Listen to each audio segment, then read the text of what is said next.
Lumalim sa Biblia, Part 7. Pag-usapan po natin yan sa devotion natin na ito.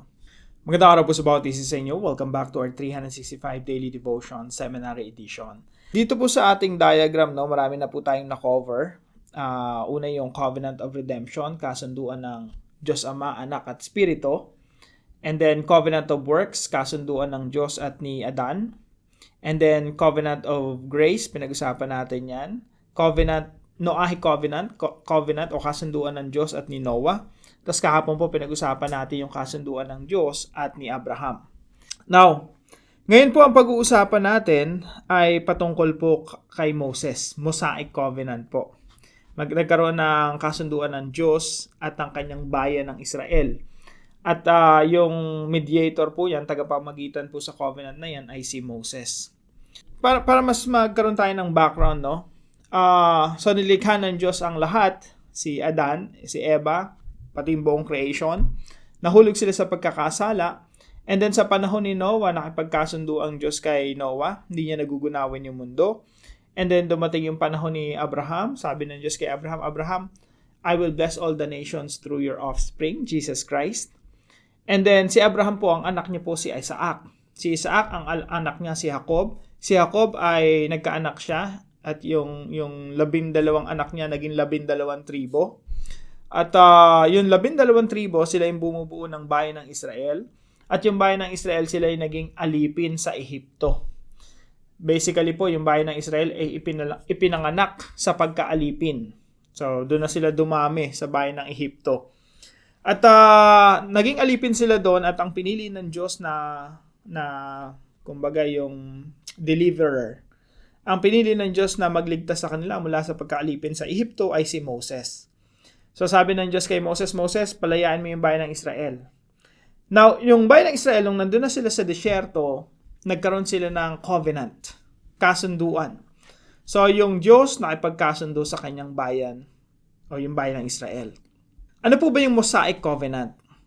It is the covenant that God made with the people of Israel through Moses at Mount Sinai after their deliverance from Egypt.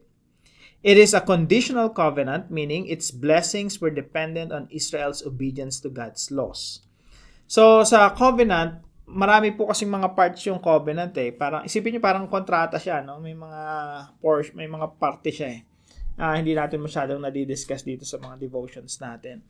Pero kung gusto niyo pong maunawaan talaga kung ano yung mga parts o yung kabuuan ng kontrata ng Diyos at ng tao, ng kanyang bayan ng Israel, basahin niyo po yung buong Deuteronomy. Yung buong Deuteronomy, yun po ay contract. So, para mas makita natin ano ba yung kontrata ng Diyos at Israel, Deuteronomy po yun. Sabi po dito sa Exodus chapter 24, verse 7 to 8, Then he took the book of the covenant and read it to the people. They responded, We will do everything the Lord has said. We will obey. So, meron silang Book of the Covenant. Yun yung mga batas, kautusan ng Diyos na kailangan nilang sundin. Kasi ang kasunduan nila, wala silang ibang magiging Diyos maliban sa tunay na Diyos, si Yahweh. At si Yahweh, ituturing niya yung bayan ng Israel na kanyang bayan. So, yun yung kasunduan nila, susunod yung bayan ng Israel. So, merong covenant, Book of the Covenant, punong-puno ng kautusan yun na dapat sundin ng kanyang bayan. At sabi ng bayan ng Israel, We will do everything the Lord has said. We will obey. Moses then took the blood, sprinkled it on the people, and said, This is the blood of the covenant that the Lord has made with you in accordance with all these words. Familiar ba yung salitang blood of the covenant? Kasi pagdating sa New Testament yan, ang nagsabi niyan si Jesus. Pero His own blood, yung tinutukoy niya. Blood of the new covenant. Ito po yung katuruan natin. Para po ma-summarize natin, siguro ito yung may pinakamahabang discussion kung talagang aaralin natin ng mabuti, Pero ngayon, bibigyan ko po kayo ng overview. Yung Mosaic Covenant po, at least magbibigyan ako ng 3 puntos. Ano bang purpose ng Mosaic Covenant? Bakit ba ang daming kautusan sa Lumang Tipan? Ito po yung isang purpose yan. The law is a mirror. Ang kautusan na ibinigay sa pamamagitan ni Moses, ito po ay salamin. Ano po ibig sabihin ng salamin? Ang kautusan po ay naghahayag ng kabanalan ng Diyos. Ang Diyos ay banal. At yung Diyos na banal, inihahayag yan sa pamamagitan ng kanyang mga utos na pag nasunod mo, magkakaroon ka rin ng kabanalan. Kasi ang utos ng Diyos, puro mabubuti yan eh. Pag sinunod mo yan, magiging mabuti ka katulad ng Diyos. The law is a mirror. Bakit mirror? Salamin siya. Kasi ang kautusan, madaming mga kautusan sa Lumang Tipan, especially yung Book of the Covenant na tinutukoy dito. Ngayon, dahil salamin siya, makikita mo yung sarili mo kung mabuti kang tao o hindi. Kasi kapag sinunod mo lahat ng kautusan sa Biblia, dito sa panahon nila, yung Book of the Covenant nila, magiging mabuti ka katulad ng Diyos. Ang problema, dahil salamin siya, nakikita mo na hindi mo nasusunod yung kautusan ng Biblia, kaya nakikita mo, hindi pala ako mabuti, hindi pala ako katulad ng Diyos. Masama pala akong tao. Lawbreaker pala ako. Ibig sabihin, ang nakikita mo sa sarili mo, isang taong dapat parusahan. Magbigay po tayo ng ilang mga talata, no? Romans chapter 3 verse 20. Therefore, no one will be declared righteous in God's sight by the works of the law. Rather, through the law, we become conscious of our sin. Dahil sa kautusan ng Diyos, nakita natin yung ating mga sarili, naging conscious tayo sa sarili nating mga kasalanan. Sapagkat ang ginagawa ng kautusan ay ang ipaalam sa tao na siya'y nagkasala. Salamin siya. Ipapaalam niya sa iyo sino ka talaga. Ang kautusan ng Diyos, pinapaalam niya sa akin bilang Russell na, Russell, ito itsura mo. Madungis ka sa harapan ng Diyos. Marumi ka sa harapan ng Diyos. Kailangan mong linisin. Kailangan mo ng kapatawaran ng iyong mga kasalanan. Romans chapter 7 verse 7. Ang ibig bang sabihin nito ay ang kautusan ay masama? Hinding-hindi. Kaya lamang, kundi dahil sa kautusan ay hindi ko sana nalaman kung ano ang kasalanan. Hindi ko sana nalaman kung paano pagnasahan ng pagmay-ari ng iba. Kung hindi sinabi ng kautusan, huwag mong pagnasaan ang pag-aari ng iba. Mahaba po yan.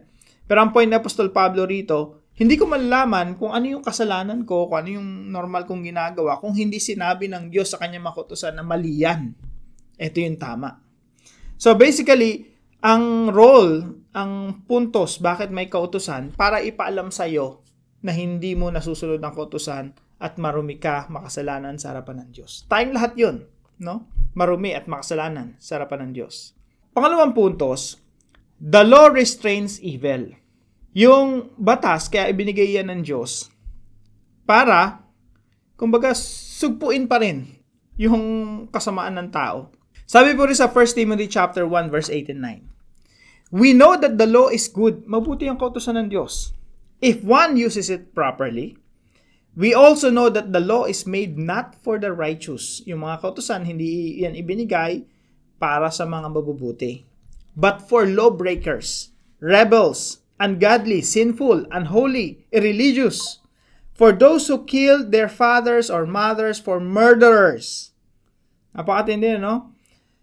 So, yung kautusan, ibinigay yan para sa mga taong walang kinikilalang batas, mga kriminal, para sa mga hindi kumikilala sa Diyos, at sa mga makasalanan, para sa mga lapastangan sa Diyos at walang hilig sa kabanalan. Kaya may kautusan. Para supilin, bukod sa ipakita na masama sila, masama tayong mga tao, para rin somehow supilin na wag kang papatay. Makonsensya ka, no? Wag kang papatay, wag kang gagawa ng masama sa iyong kapwa. Wag kang mang-aabuso, etc., etc. So, the law restrains evil. Bakit? Kasi every time na may i-violate ka, merong kaparusahan. At least sa time nila, may kaparusahan sa kasalanan. Bukod doon, may kaparusahan pa sa Diyos. Kaya, ang batas, ang purpose niyan to restrain evil. Now, pangatlo at very important of all, the law points to Christ. Sabi po sa Galatians chapter 3 verse 24, so the law was our guardian until Christ came that we might be justified by faith. Kaya't ang kautusan ang naging taga-disiplina natin. Actually, ang tamang term dyan, tagapagturo. Taga-disiplina natin hanggang sa dumating si Kristo upang tayo ay maituring na matuwid sa pamamagitan ng pananampalataya. Now, ang purpose ng law, ng kautusan sa Old Testament, ipamukha sa'yo, ipaalam sa'yo na ikaw makasalanan, bukod sa i-restrain ka, no? I-restrain tayo, ipakita talaga sa atin, sino ba talaga tayo makasalanan, hindi karapat-dapat sa Diyos. Upang yung batas na yon, ipagtulakan tayo kay Kristo. Ganun po yung purpose ng kautusan. Itulak ka palapit ng palapit kay Hesukristo. At sinasabi ng kautusan bilang guardian, tagapagturo na kahit anong gawin mo, hindi ka magiging mabuti, hindi ka magiging matuwid, kailangan mo si Kristo. Kaya sabi po dito, kaya't ang kautusan ang naging taga-disiplina natin, tagapagturo, tagapagbantay, hanggang sa dumating si Kristo upang tayo maituring na matuwid sa pamamagitan ng pananampalataya. You have to believe in the Lord Jesus Christ in order to be declared righteous in the eyes of God. Paano po natin ito i-apply sa ating mga buhay? Napakaganda pong topic nito, napakahaba, no? Pero gawa po tayo ng application. Number 1, do not judge others because we are all equal. Alam niyo po, lahat po tayo nananalamin. Kung mananalamin tayo, haharap tayo sa kautusan ng Diyos, lahat tayo pantay-pantay, makasalanan pala tayo lahat. Hindi natin pwedeng husgahan yung kapwa natin as if mas mataas tayo sa kanila. Kailangan lagi tayo magpakumbaba na, yes, nagkakasala.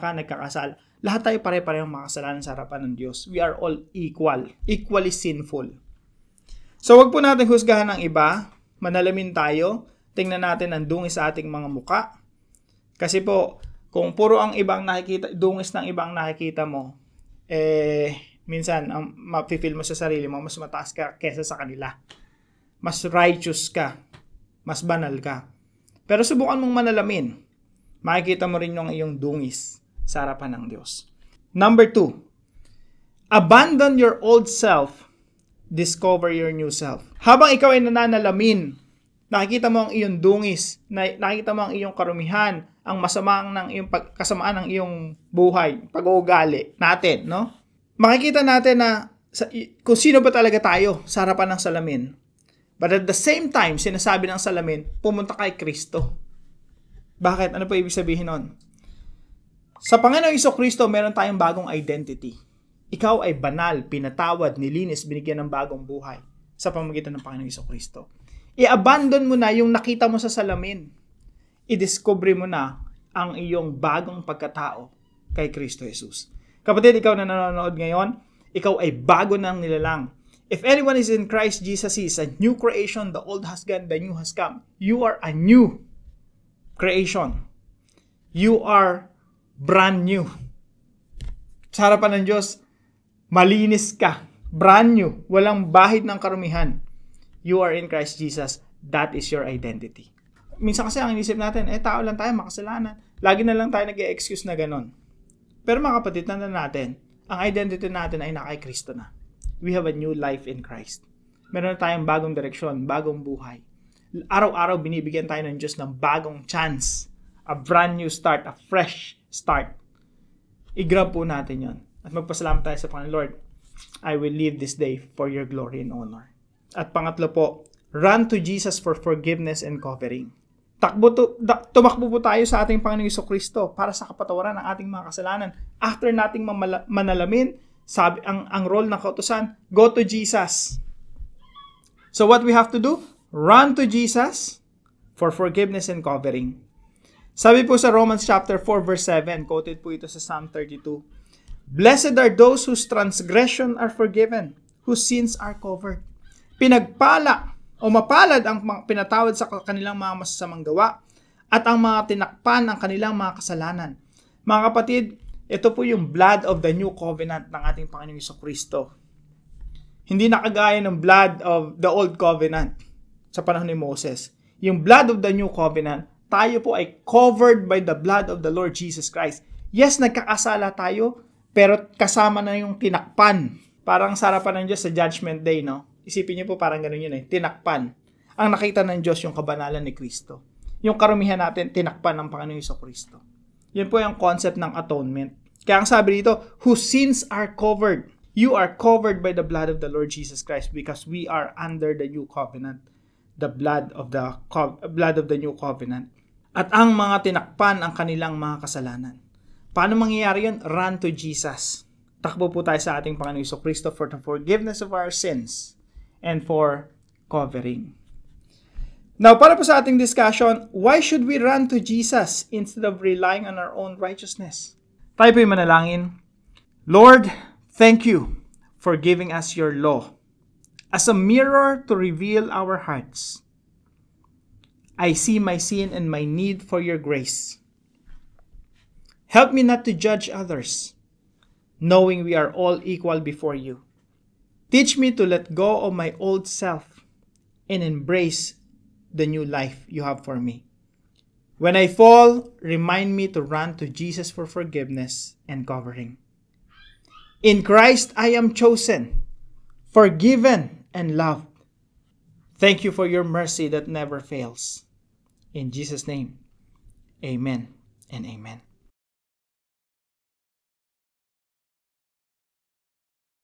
Maraming salamat po kay Pastor Adoniram na partner po natin para sa devotion natin na ito. Maraming salamat po. Pagpalain natin, Panginoon. At kung kayo po yung may natutunan sa devotion natin na ito, ipalam nyo lang po sa comment section right below this video. And please share this devotion to your family and friends. God bless you po. See you po tomorrow 5 a.m. dito sa ating Daily Devotions.